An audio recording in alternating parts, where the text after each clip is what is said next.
Hello friends, welcome back to my YouTube channel. So today we are going to learn how we can do that kind of shading or blending, and for that we are going to take a soft and smooth surface like this.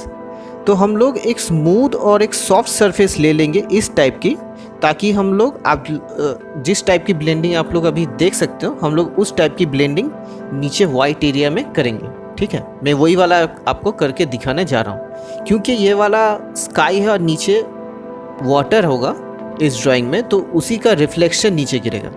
Say that portion you can see is the sky and we're gonna have a reflection of the sky on the water, so that's why it will be almost same and the blending will be exactly same. So I'll show you that. So before starting we are going to create a separation like line, like some island or something is there. Okay, तो सबसे पहले हम लोग एक separation का एक line बना लेंगे जो ये दर्शाएगा कि वहाँ पे कुछ आइलैंड या फिर कुछ है। उसके बाद हम लोग रिफ्लेक्शन पे काम करेंगे। तो सबसे पहले केयरफुली हम लोग एक सेपरेशन लाइन बना लेंगे।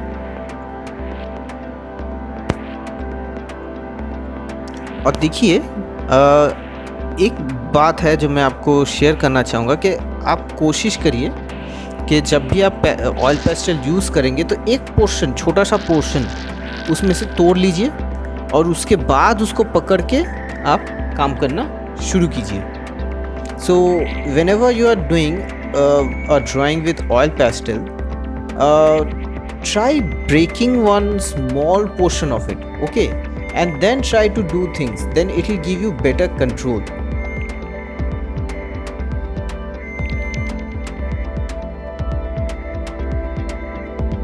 That way you can hold it better and you can do things better as well. So the separation line, I'm doing the separation line.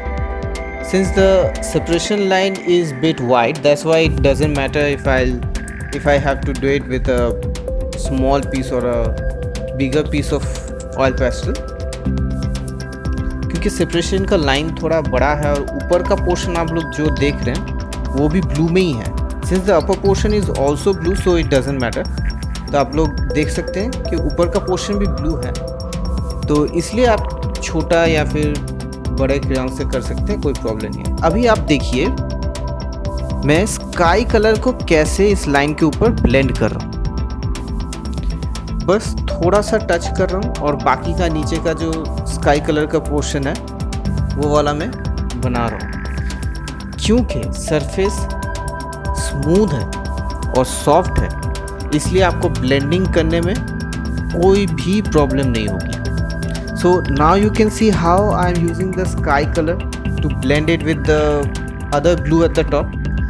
Since the surface on which this paper has been kept is soft and smooth, that's why you'll face no problem at all in blending the colors, be it any color, and that's the beauty of this technique. तो आप कोई भी colour आप blend कर सकते हो, कोई भी प्रॉब्लम आपको नहीं होगी। अभी आप देखिए, जहाँ पे भी मुझे लगेगा कि स्प्रेडिंग का ज़रूरी है या फिर वाइट पोर्शन चाहिए, मैं देखिए वाइट के साथ कैसे उसको ब्लेंड कर रहा हूँ, देखते जाइए बस।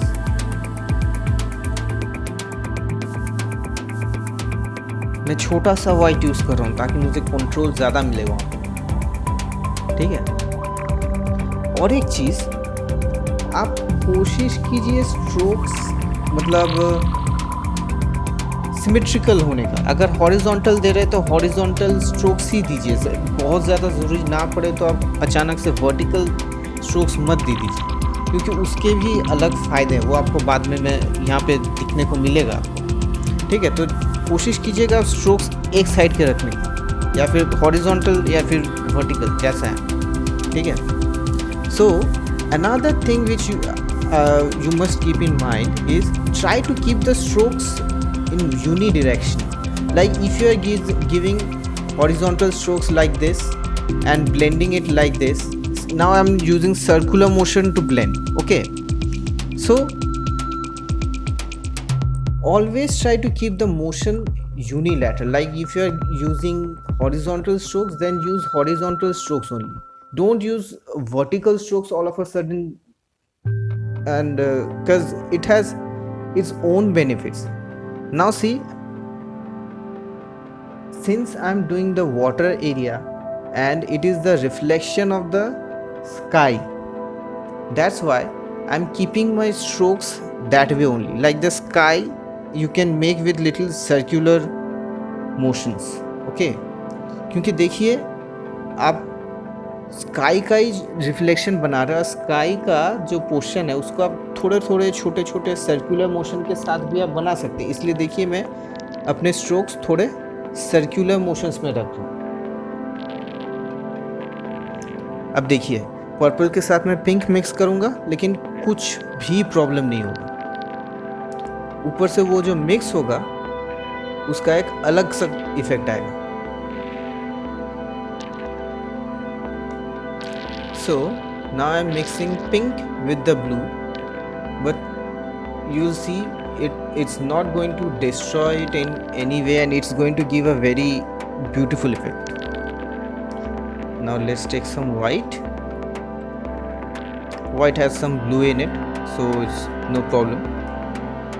Since we are making the reflection of the sky out here, I'm keeping my strokes like this. In different situations you can use different strokes, but the blending technique will be same. क्योंकि मैं यहाँ पे आसमान का reflection बना रहा हूँ या फिर आसमान का ही पोर्शन जो पानी में गिर रहा है वो बना रहा हूँ, तो मैं उस टाइप की स्ट्रोक्स रख रहा हूँ कि जैसे कोई क्लाउड्स वॉर्ड्स है, तो खैर जो भी है, लेकिन थोड़े सर्कुलर मोशंस में रख रहा हूँ क्योंकि वो देखने में अच्छा लगेगा। अलग जगह पे आप दूसरे टाइप का स्ट्रोक्स भी यूज़ कर सकते हैं, लेकिन बेसिक यही होगा कि आपको एक सॉफ्ट और एक स्मूथ सरफेस के ऊपर रखना है और आपको बस ब्लेंड करते जाना। ठीक है, इजीली आपका ब्लेंड होगा और डायरेक्शन ऑफ मोशन स्ट्रोक्स का एक साइड का रखना है। ठीक है, सो the basic is same. You have to keep the paper on a smooth and soft surface and then just keep on blending.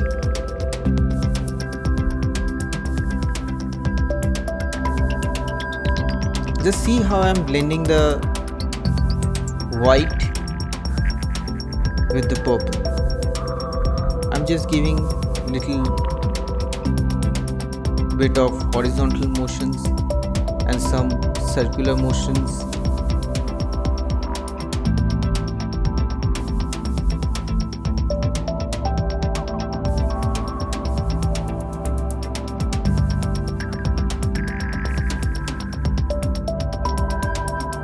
And remember, you can see in the drawing that in the upper portion, some portion of the drawing is white, so you can leave intentional whites as well.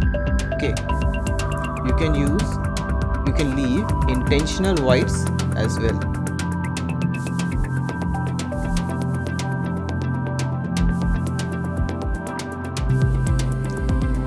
Now I'm going to mix another color and just mix freely. Just keep that in mind. It's not going to destroy your painting. You can mix any color freely without any problem. With this technique, you do not have to worry about anything. और आप बेझिझक colour mix कीजिए, आपके drawing को कुछ नहीं होगा, क्योंकि इस टेक्निक में आपको कुछ फिक्र करने की ज़रूरत है ही नहीं। आप बस नॉर्मल कलर मिक्स करते जाइए, आपका आसानी से होगा। आप ऐसे ही बस मिक्स करते जाइए, आसानी से आपका ड्राइंग बनता जाएगा। कलर मिक्स करने में आपको कोई प्रॉब्लम नहीं होगी, एकदम बेसिक चीज़ है।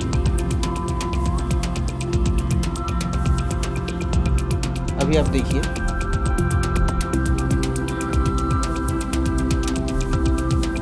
चलिए ये वाला पोर्शन तो आपको समझ में आ गया है, तो अभी हम लोग थोड़ा आगे चलते हैं।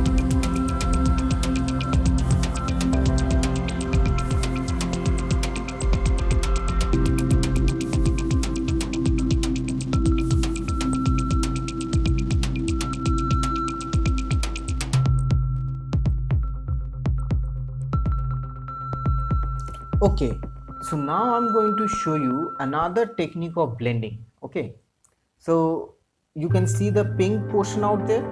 We'll make a replica of that at the bottom portion also, but it doesn't have to be exactly same because it's the reflection of water. Water will have its different color.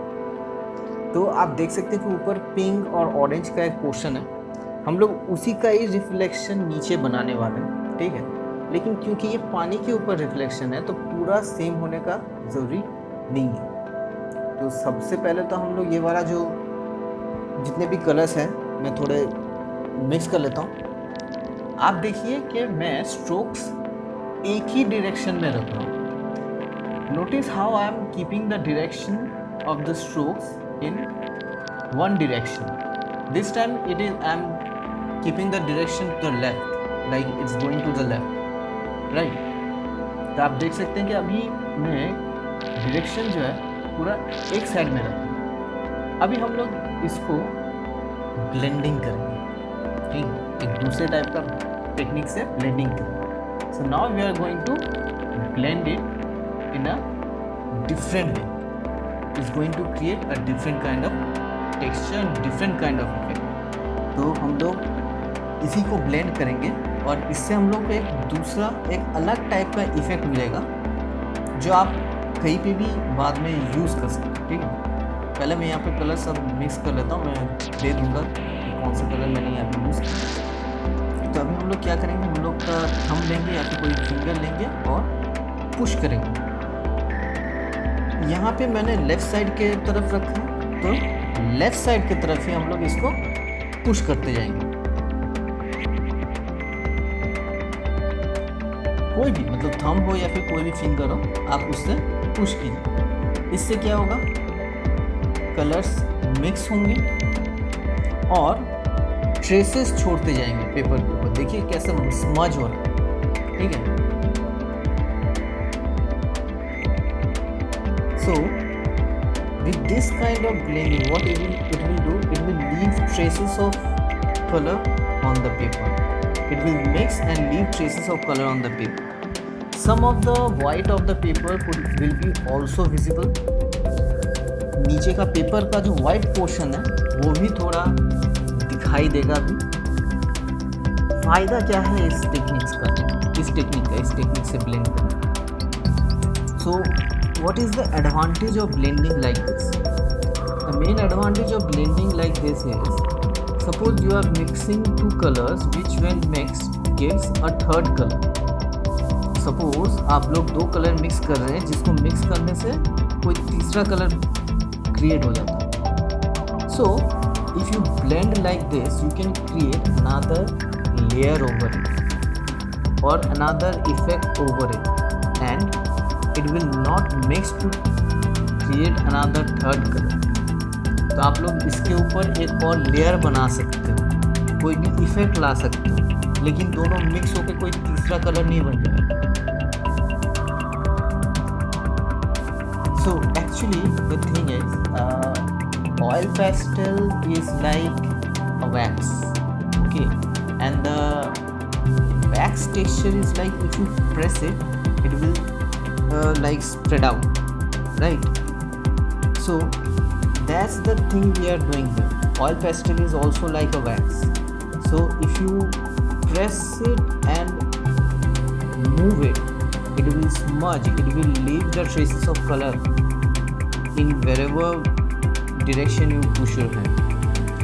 तो दरअसल oil pastel का क्या है कि वो मोम colour की तरह, मतलब मोम की तरह है, मोम की तरह। तो मोम को क्या होता है कि हम लोग उसको दबाते हैं तो वो स्प्रेड हो जाता है ना। तो वही इफेक्ट हम लोग यहाँ पे भी यूज़ करेंगे। फ़ायदा ये होगा कि क्योंकि ये कलर है तो ये कलर का जो पोर्शन है वो कलर फैलता हुआ जाएगा और हम लोग को उसी का इफेक्ट वही वाला इफेक्ट हम लोग को चाहिए। तो अभी देखिए ये दरअसल वीडियो मेनली आपको ब्लेंडिंग टेक्निक सिखाने के लिए है, ठीक है। So the main thing about the video is to teach you how to do the blending, but I will give something extra. I will show you how to create the effect of water with this technique.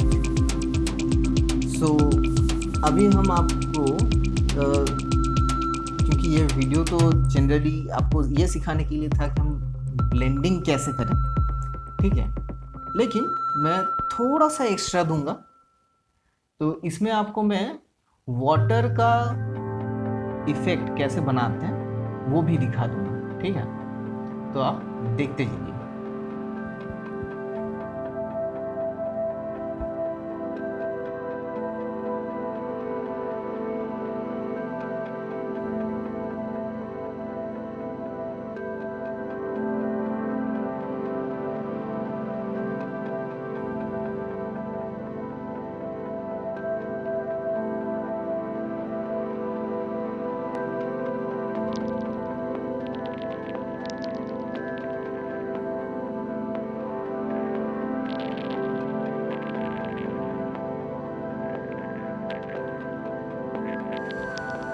Okay, तो देखिए पानी का जो भी effect है वो एक के बाद एक लेयर के ऊपर होगा, ठीक है।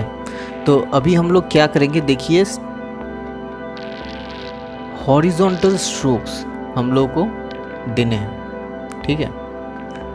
अभी मैं वाइट का ही इस्तेमाल कर रहा हूँ, लेकिन उसी से मैं देखिए हॉरिजॉन्टल स्ट्रोक्स दे रहा हूँ, छोटे छोटे दे रहा हूँ, बहुत ज़्यादा बड़े नहीं, लेकिन छोटे छोटे स्ट्रोक्स दे रहा हूँ। So at present I'm giving horizontal stroke, so the effect of water will be on layers, we'll create it through layers. So now I'm giving horizontal strokes of white. Okay, why I'm doing that, just wait and you'll understand. So I'm going to just use the white in horizontal strokes. Okay, so for creating the effect of water we'll keep on using horizontal strokes.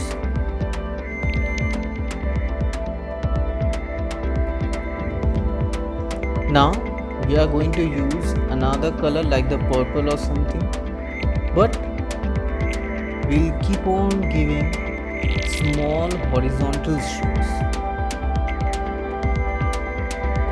See,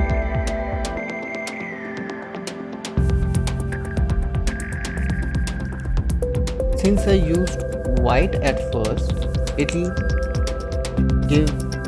the violet won't be harsh, and see how the violet is sticking easily on the pink and the orange portion without creating any different colour. आप देख सकते हैं कि कैसे violet, orange और yellow का जो portion था वहाँ पे अच्छे से बैठ रहा है, कोई तीसरा कलर नहीं बना डाल रहा है वो। और सबसे पहले मैंने वाइट इसलिए दिया क्योंकि अभी उसके ऊपर हम लोग जो भी लेयर बनाएंगे तो उसके वजह से क्या होगा, कोई बहुत गाढ़ा टाइप का कुछ मतलब लाइन गिरेगा नहीं जब तक हम ना चाहें।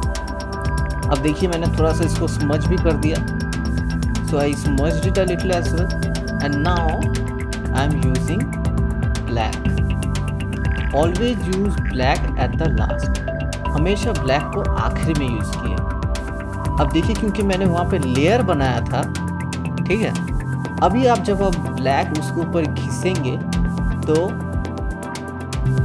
पानी का इफेक्ट या फिर वर्टिकल स्ट्रोक्स में ही ब्लैक आएगा। आप हल्के हाथों से जब घिसेंगे तो पिछला जो स्ट्रोक्स आप जो वाइट का ब्लू का जो इस्तेमाल किए थे उसके वजह से अभी जो आप टेक्सचर देख रहे हैं उस टाइप का टेक्सचर उभर के आएगा, जो पानी के लिए अच्छा है, पानी बनाने के लिए अच्छा है। So since I created one layer at first with white and blue and all of them were horizontal strokes. Now when I use black that layer will have its effect on the black and it will leave traces like this. The black will create layer like you can see now. Now you can use white to give finer details on it, and this layer is actually good for creating effects of water.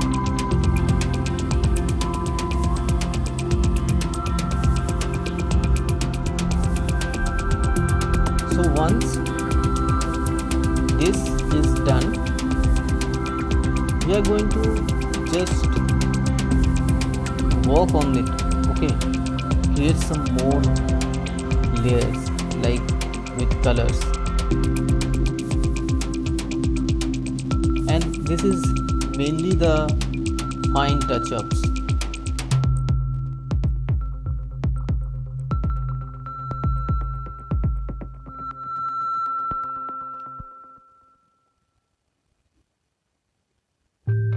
Just keep on watching till the end and you will see how I created the water.